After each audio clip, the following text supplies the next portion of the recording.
Welcome to episode 116 of the Family Answer Man podcast. Today we're talking about helping you understand and treat childhood depression from a biblical worldview. I'm David Orgis, and I am here with Dr. Mark Crosby. He is an educator, a pastor, mental health professional, and a resident expert here on the Family Answer Man podcast. Family Answer Man is not a therapy session. We cannot give you specific advice to your situation. So for in-depth answers to your questions, I want to encourage you to seek professional counsel for your unique circumstances. Before we get started today, I want to just ask you if you would hit that notification bell and go ahead and subscribe to our YouTube channel. You'll never miss an episode of the Family Answer Man. And if you're listening on a podcast, on your favorite podcast platform, if you'll rate and review us, that helps us out a lot. We really do appreciate that. You can always grow the Family Answer Man community by sharing this show with your friends and your family so they can join you on your journey of building a stronger, healthier, happier family. Well, Dr. Mark, good to be here with you today. Yes. This is, I think, going to be an intriguing topic for a lot of people. It is. This is something that I think a lot of people for a long time just assumed that kids don't ever deal with any kind of depression, right? And so do you find that that's something that you've come across? I know you've been in mental health and the mental health field for a long time, and as a pastor, is that something that you've experienced a lot of is maybe unaddressed or undiagnosed depression in kids? Yeah, I think, first of all, depression can be occurring to anyone at any time. In other words, we often think of depression occurring to maybe the middle-aged man or woman. You know, they're going through maybe changes of life, et cetera. And with that comes, depression for a lot of people. But the reality is that it can happen to anyone at any time.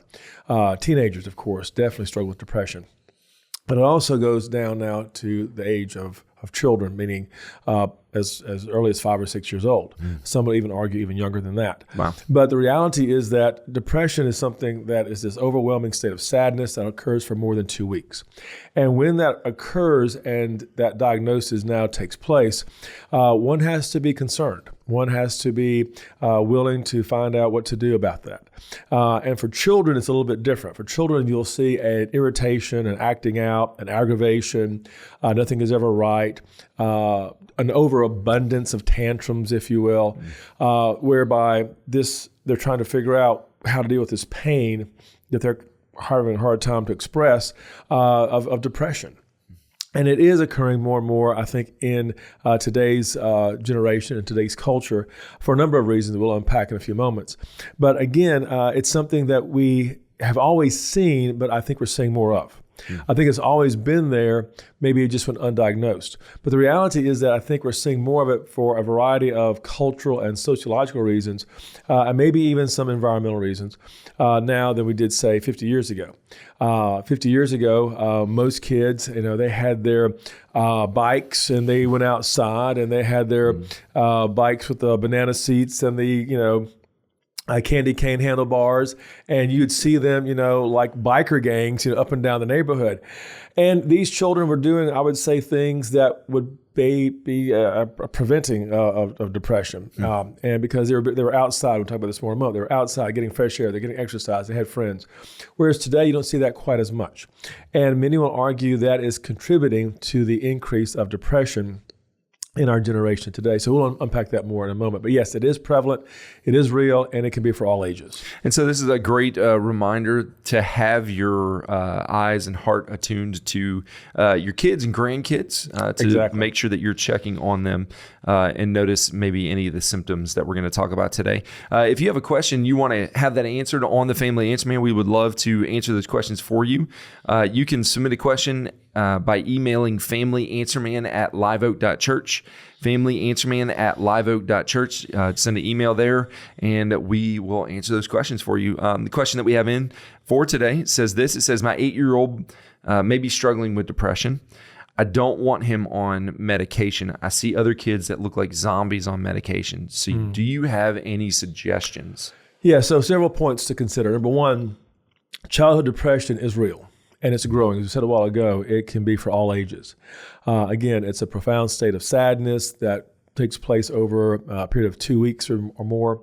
And that's how one can basically know. So if your child, has a bad day, that's one thing. If your child didn't, make the football team or the dance team or got a, D- on their, their math test, they feel kind of bad about it. Okay. In most cases, some cookies and milk, a nice hug, hey, let's try this again, is enough to basically get them past that. But if it goes more than 2 weeks, there's a concern. The next thing to be mindful of is that suicide attempts are on the rise between the ages of 10 and 14. And that's maybe startling to a lot of people. Yes. But that's the truth. It's the truth. We're seeing this, across the land, where ages, those between 10 and 14 are becoming more and more depressed. And because of that, suicide is becoming more and more prevalent. Yeah. For example, there are some states that report a suicide every 6 hours. North Carolina, for example, being one of those states. Wow. Every 6 hours, they report a suicide among this age group. Suicide is the second leading cause of death for those between ages of 10 and 34. So it's, again, something that we see in the age range that we would consider one's best years, if you will, one's youthful years, between 10 and 34. But yet still is the second leading cause of death. Suicide among teen girls has tripled in the last 25 years. Wow. So teenage girls, again, are very susceptible to suicide.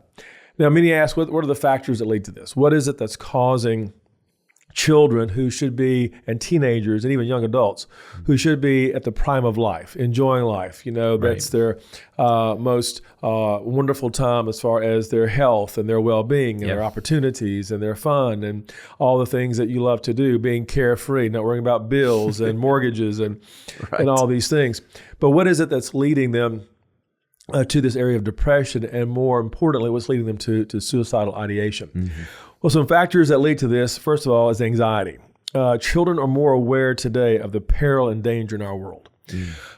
With the advent of technology, the way we see it today, social media, of course, children are aware of everything that's happening in the world. Right. Whether it be a major hurricane that's coming in their direction, whether it be things happening in the Middle East, whether it be things happening in Ukraine, Russia, whatever, things that are happening globally around the world that could lead to them, in their mind, to World War III or nuclear disaster. So they're seeing a lot of things that they should not be seeing, that they're having a hard time processing.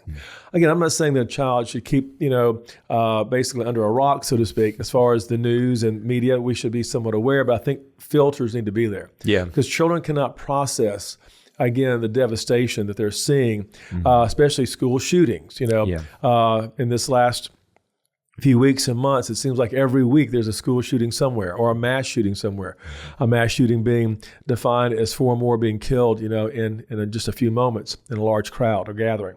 So children are seeing this, and some are afraid to go to school. Some are afraid to, speak up or speak out because of some of these things. Most children are therefore unable to process. Here's the point: the situations. Excuse me. They become very, very fearful. Next, bullying can be a factor. Bullying, again, many will argue, is at an all-time high because not only does it take place in person, but it can take place now on social media. When we all know that the issue with social media is it's a lot easier to say something when you're typing it out on a keyboard than it is to look somebody in the eye. Exactly. And be hurtful to somebody. Exactly. And so we're seeing this more and more and more. And there's even cases where people who have encouraged someone to commit suicide is now being held liable, for some of these activities. Next, some children are too busy. Okay. Too busy. And what I mean by that is this: they're always involved in something. The parent has the notion, which is understandable, you want your child to be active. Grandma used to say, idle hands are the devil's workshop, right? Okay. Yeah. So you want your child to be involved and invested in certain things. Yeah. But some children are too busy, which means they're always involved in something to where they have no sense of downtime. They have no sense of being creative. They have no sense of just being and using their imagination to do something fun. And that's a big point, that creativity is best harnessed, and it really happens when we have downtime. So when a kid says, I'm bored, it's actually an opportunity for them to grow and have their brain stretch and develop in another area that is not them being force-fed entertainment, but them actually growing in an area that helps them be more creative and successful in life later on. Right, exactly. And having this sense of, again, imagination, having, whether it be you're in the backyard, playing football, throwing the winning touchdown kind of thing. That's right, yeah. Super Bowl, fourth quarter. Exactly, or on the basketball, court, or in your driveway shooting hoops, whatever. And you create games with your friends. I mean, it's important that your child have some downtime to do things that they consider fun, they consider, creative, using their imagination, etc. Others believe that the reason why we're seeing such a high rate of depression in children, and this is something very important to note, so if you're just tuning in, we're talking about things that may be leading to childhood depression, where others believe that, again, where children believe they're the center of their parents' problem. So with the divorce rate the way it is, with the level of acrimony between parents, during visitation or when they're having, pick up and drop off of the child, when the child goes to see, their dad or the mom, every other weekend, whatever it may be, when they hear their parents fighting over them, they now believe they're the center of their parents' problem. And that puts a lot of stress, a lot of sadness on the child. They carry a lot of guilt and shame. And some will even express, well, maybe if I wasn't around, my mom and dad would not be so hostile toward one another. Which for a kid, you can see and follow that logic pretty clearly. Exactly, because children, for the most part, are very egocentric, which means they believe that most of the world revolves around them. And that's the story of most everyone. When you were a child or a teenager, the world revolved around you. And so if a child sees their parents fighting, if their parents are constantly, making threats to one another and they're fighting over the child or the children, sometimes a child may think, maybe if I wasn't around, I will, things would be better. I had one child say to me, who was basically on suicide watch, the child said, I keep hearing my dad say, I've got all these mouths to feed. Got all these mouths to feed. I got all these mouths to feed. Got all these mouths to feed. And finally, the child said, well, maybe if I took myself out, Dad'd be one less child, one less mouth you have to feed. Wow. And so that's how children think. Yeah. There's that very egocentric mindset. And so they want to solve the problem. They don't want to be the problem. And many believe they're the center of the problem. So especially in divorce situations, we see this time and time again. Others are caught up in what's called social perfectionism. Simply meaning they have been taught, again, through the advent of social media, et cetera, you have to look a certain way. You have to wear a certain name brand. You have to have the newest gadget. You have to make, the best grade. And if not, you don't fit in. And so that's a lot of pressure for a kid. Yeah. And so if all their friends have the newest gadget, if all their friends are wearing the newest name brand and they're not, they feel left out. They feel, in some cases, discounted and discarded. In some cases, they feel like they don't measure up. And in some cases, they feel like, why even bother? Why even try?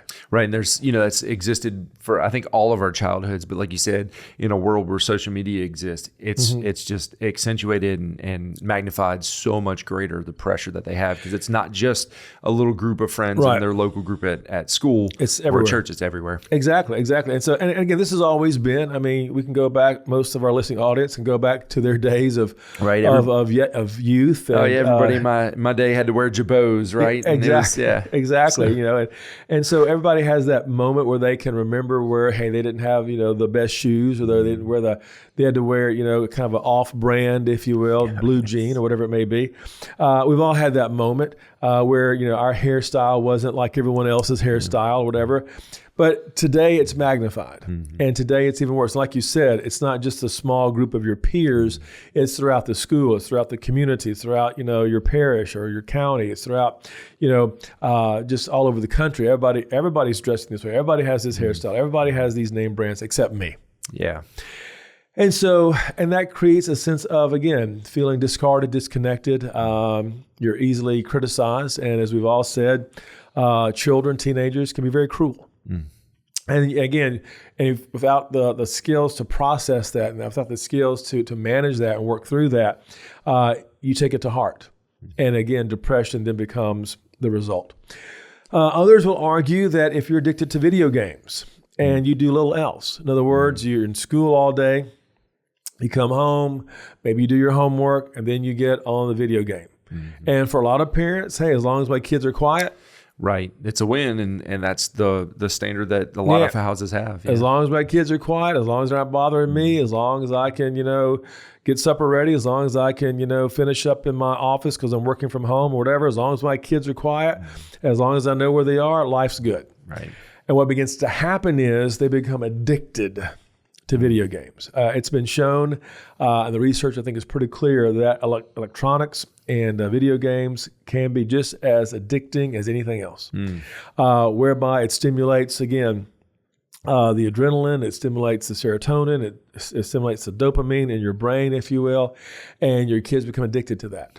And so now, kind of like gambling addiction, what happens is that you're addicted to the dopamine rush that these video games produce, and now your child becomes addicted. And here's the thing, take that video game away. Say they can't play with it for a day or two, and they will go through the roof. Right. They are like a crack addict who needs a fix.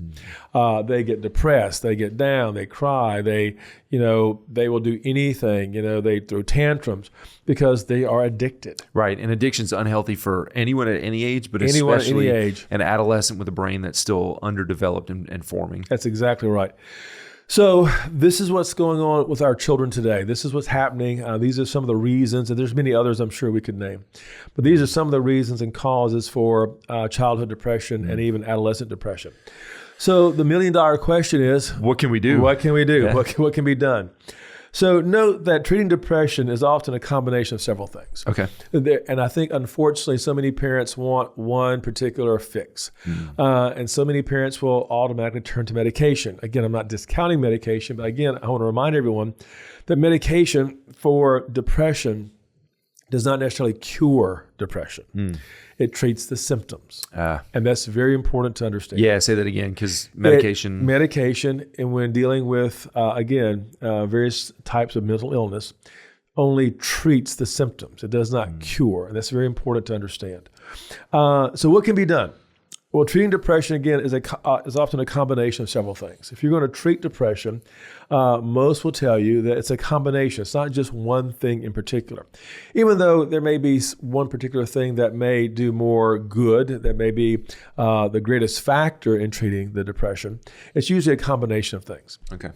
Number one, I will argue this. So parents who want to, again, help their child overcome depression, get through the depression, number one, parents create an atmosphere of love, acceptance, and involvement. I think sometimes we as parents, as long as our kids are not in our way, as long as they're not aggravating us, as long as they're not causing trouble, as long as they're not being too loud, as long as they're not fussing with their siblings, then life's good. Right. But we need to create an atmosphere where a child feels loved. They need to hear love. They need to be, they're accepted. They need to have their parents spend time with them. As we said many, many times on this program, kids spell love T-I-M-E. That's right. So time is important, feeling involved, feeling connected. I will argue for those parents who aren't doing this already, have that evening meal. Sometimes we have forgotten just how important that evening meal is. When I'm talking about the evening meal, I'm talking about sitting down at the table together, just not Junior in his room, Dad in his lazy boy chair, Mom in the kitchen, looking at her computer, and sister, in her room, watching whatever. But at the table together, hopefully praying before the meal, hopefully, talking about the day, hopefully talking about what's going on, hopefully saying things that are encouraging, hopefully saying things that are meaningful, whatever. But there's that love, there's that acceptance, there's that involvement that is so needed for children who are developing and who are growing and who are needing that sense of love, acceptance, and involvement. So in other words, mom and dad, as we've said time and time again, and many of you know this, get into their world. So creating that atmosphere of love and acceptance is so crucial, so important, because again, no one wants to be depressed alone. No one wants to worry alone. And so when you're a child, when you're an adolescent, sometimes you feel that way. So mom and dad, get involved. Number two, get them outdoors. We were created, I will argue, to be outdoors. we were created to be outdoors. Our bodies need sunshine. Okay, we forget that. Yes, you do. Even if you live in South Louisiana and you're fair skinned and burn easy, you still need sun. But our bodies need sunshine. It creates vitamin D. Vitamin D increases the serotonin in the brain, and the serotonin again helps us to fight off depression. And so the more serotonin in the brain, the more, or the less likely I should say, that depression is going to occur. And so vitamin D, being outdoors, getting fresh air, all of these things are helping to create a healthier brain. Being more active. Again, children need to ride bikes, okay? Yeah.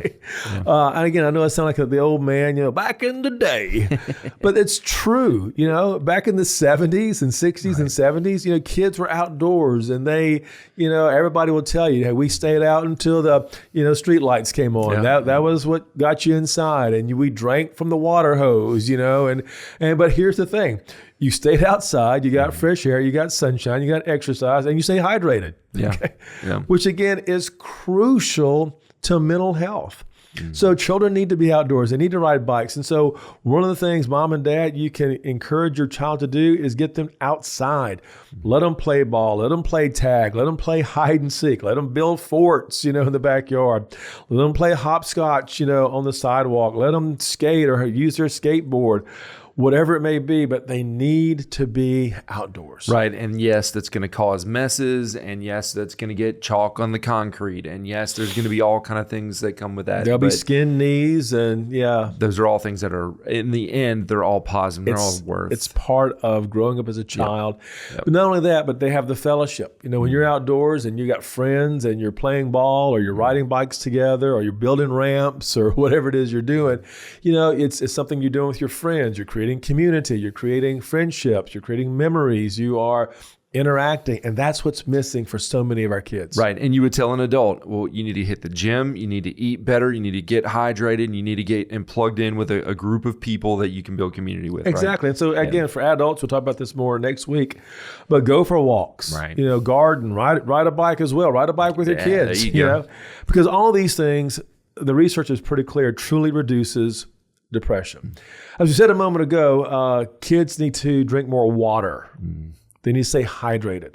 Again, if you need to add some kind of vitamin powder to the water or some sort of vitamin powder mixture that has a little flavoring, okay, that can be helpful, but they need to drink more water. They need to drink less, soda pop or whatever you want to call it these days. Drink less highly caffeinated drinks. Yes. But they just need to stay hydrated using and drinking more water. Again, increasing and helping your child interact with others. As we said a while ago, your children need to have interaction with their peers.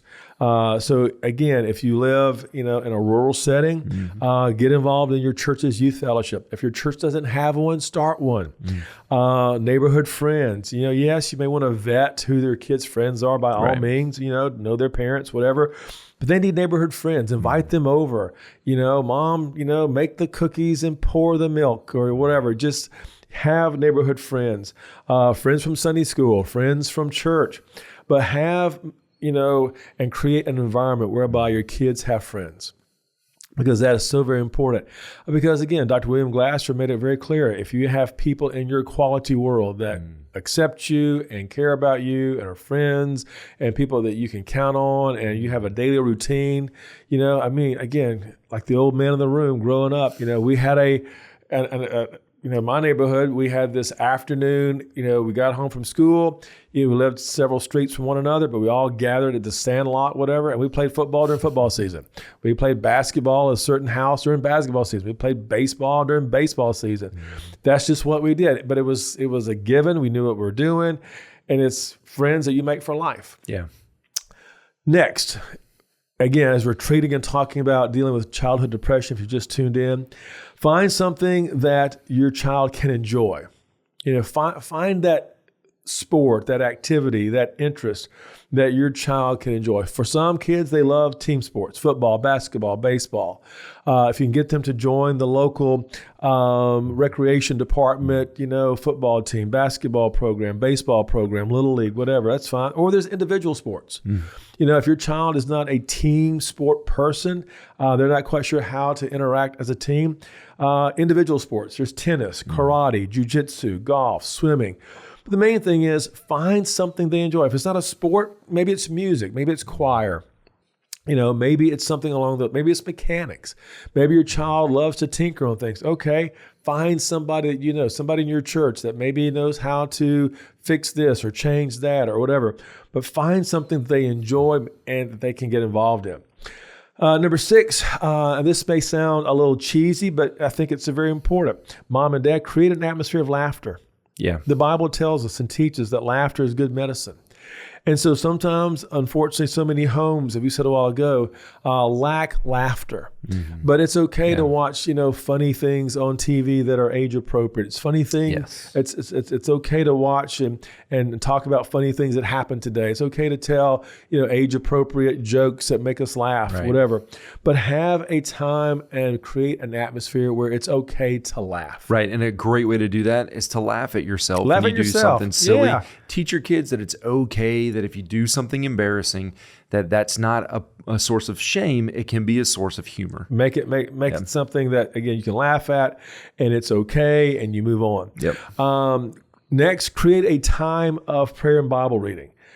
Make sure worship's a part of your life. If you're going, our house is so busy, to sit everybody down, well, just do that during the meal. Have your prayer time during the meal. Yeah. Maybe read one scripture before you eat. Maybe share what did God do in your life, as everybody's sitting around the table, as mom's bringing the bowl of, mashed potatoes to the table, what did God do in our life? Make sure that, you spend time as a family worshiping together. Make sure worship's a part of your life. And most of our listening audience knows that. But again, the point is incorporate God's glory in each area of life. Make the sunset, the sunrise, the stars at night, make those special moments that you're sharing with your kid, make that focus go back to who God is and the fact that God has done these things. As your child struggles, maybe with depression, help them to overcome by learning some new coping skills. As you said a while ago, if something was said or done, that was embarrassing, turn it into, hey, that's a story we'll tell one day. Right. It's something we'll laugh at one day. But giving your child coping skills, if they're being bullied, maybe teach them how to avoid the bully, teach them maybe how to confront the bully, teach them, whatever you need to do that would be helpful in confronting this area of anxiety. See, anxiety basically is fueled by uncertainty. And if a child has some certainty in their life about who they are, what they believe in, what they're capable of doing, how they can manage a situation, then that anxiety begins to level off and even becomes minimal. Next, stay in touch with their teachers. In today's world, you can email the teacher of your kids. You can email, what's going on with my child in class? How are they doing? Are they improving? Are they talking less? Are they studying more? But also stay in touch with the parents of their friends. Stay in touch with their youth ministers. Stay in touch with, those individuals, maybe their coaches or whomever, and ask them, what are you seeing and what are you hearing? Is my child getting better, in math? Is my child getting better on the basketball team? Is he or she becoming more cooperative in these areas? And as the coach or the teacher or the school counselor or the youth minister begins to say, yeah, they're really improving, then that hopefully and prayerfully what you're doing is now working. Right. That the depression is not as high as it once was. Yeah. Allow them time to be a kid. We've said that already, but allow them to be a kid. Not every moment has to have an activity. Again, it's important that they're active, but sometimes kicking a can down the road, sometimes watching clouds change forms, on a Sunday afternoon, or imagining you're defending your castle from Vikings, or that you're throwing the game-winning touchdown, at the Super Bowl. All those things are okay to do. All those things are important. Bottom line, childhood depression is real. But with the right treatment, the right people, the right ingredients, your child can overcome. And then you can see your child getting stronger and better, happier and healthier. But mom and dad, again, like so many other things, it always begins with you. Well, there you have it from the Family Answer Man. I hope that this episode of the Family Answer Man will inspire you and encourage you to make changes that'll lead to a stronger, healthier, happier family.